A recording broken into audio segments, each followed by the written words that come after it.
Mysticism and Western psychology. Then I'll just give you a question as an internal exercise instead of me claiming something, because questions sharpen perception and lead to the truth. And just sit in silence for a minute or two. Who doesn't rate you, or who in your life, in your biography, has not evaluated you in the sense of good, bad, right, wrong, rewards, punishments? You are a good woman, you are a bad woman, you are a good mother, you are a bad mother, a raven, evil creature, a stressful child, etc. So just like that, so I don't make any claims, and I'll just give you a quiet 1-2 minutes to see if you can find something there. And I also include praise as part of the evaluation. And now I'll give you some time. Who in your life is not currently evaluating you or has not evaluated you? When I incorporate this exercise into a seminar, I give it as a parallel exercise, so to speak. Now take a walk in the woods or whatever you have nearby, and imagine that the daisies in the meadow say, for example, "But it's fat or the sparrows will scream at you. What kind of old hunk will you wear afterwards?"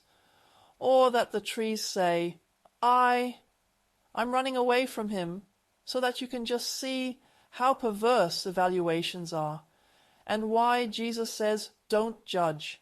He wants to lead you back to the simply healthy human condition. Evaluations play a catastrophic role in mental and spiritual lack of freedom.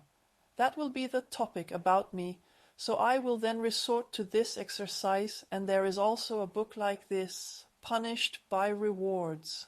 So I see reviews as violence that limit your choices mentally and spiritually, crazy, evil, bad. I don't end up like Nietzsche, looking beyond good and evil in search of the Superman, but for me it's about normality.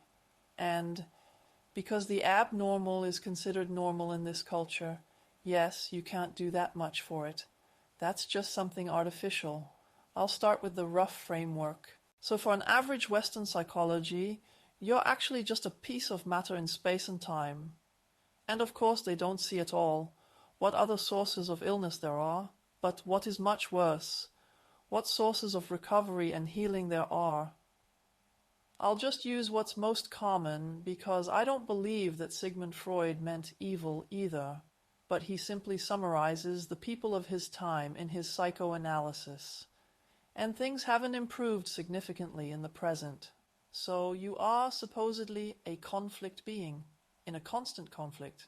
Your ego is so weak, you have a huge overview and suppressed urges.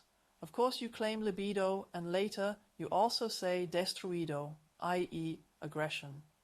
Yes, while I say, if you are in conflict, that is not normal. And if you live without good and evil and right and wrong, i.e. for yourself, you will have much less conflict. So please don't try to live to please others.